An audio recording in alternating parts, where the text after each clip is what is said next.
izsenis cilvēki saskatījuši saikni starp tēju un labu veselību. Par to stāsta senās leģendas, arī agrīnajos rakstos tiek aplūkotas tējas dziednieciskās īpašības. Cilvēki, kuri dienā izdzer vismaz vienu tasi tējas, dzīvo veselīgāk par vidusmēru ļaudīm, kuriem nemēdz regulāri baudīt šo dzērienu.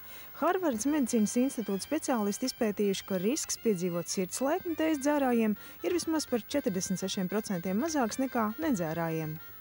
Tējas dzeršanā, godīgi sakot, ir tradīcijas. Ja? Protams, Austrumāzija, Ķīna, Japāna, tur dominē zaļā tēja. Ja tā ir vidējā Āzija, Turcija, ja, tur dominē melnā tēja. Un, principā, ikdienas uzņemtais šķidrumu daudzums mums tiek ieskaitīts gan ne tikai ūdens, bet arī tējas, zupas, dzērieni, sulas. Ja? Godīgi sakot, mēs tēju lietojam mazāk nekā būtu vēlams. Būtu vēlams, nu vismaz, teiksim, austrumu tautās ir tējas ceremonijas, kad, teiksim, tējas dzeršanas laikā tiek apspriestas ģimenes lietas, vai ciemiņi nāk, ja. Mums tā tradīcija, nu, bišķiņ savādāk ir.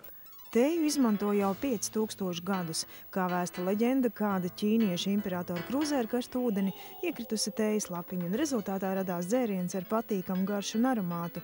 Ir dažādi tējas veidi. Tās var iedalīt divās lielās kategorijās – melnās un zaļās tējas.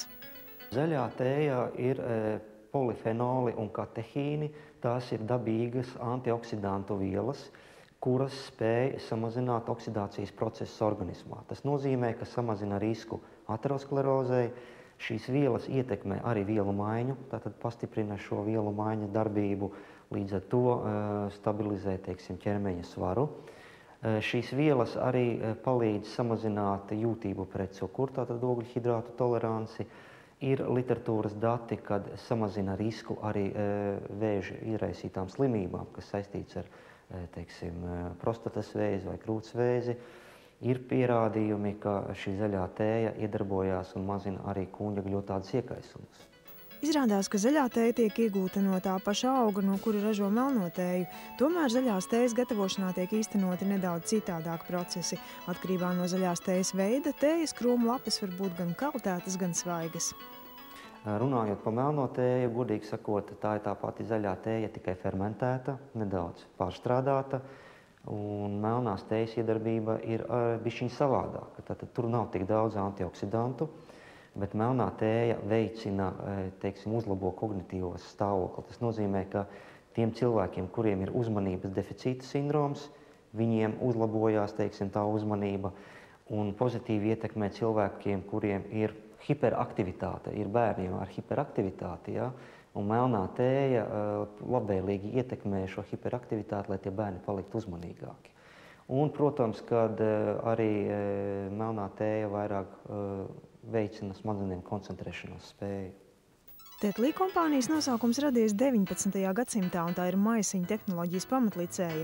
1989. gadā kompānija Tetlī pirmā ieviesa apaļas tējas maisiņus, kā arī 1994. gadā izveidoja tējas maisiņus ar savilcēju aukliņām. Tetlī tēja, tāpat kā augļi un dārzeņi, ir bagāti ar antioksidantiem, kas palīdz saglabāt labu veselību.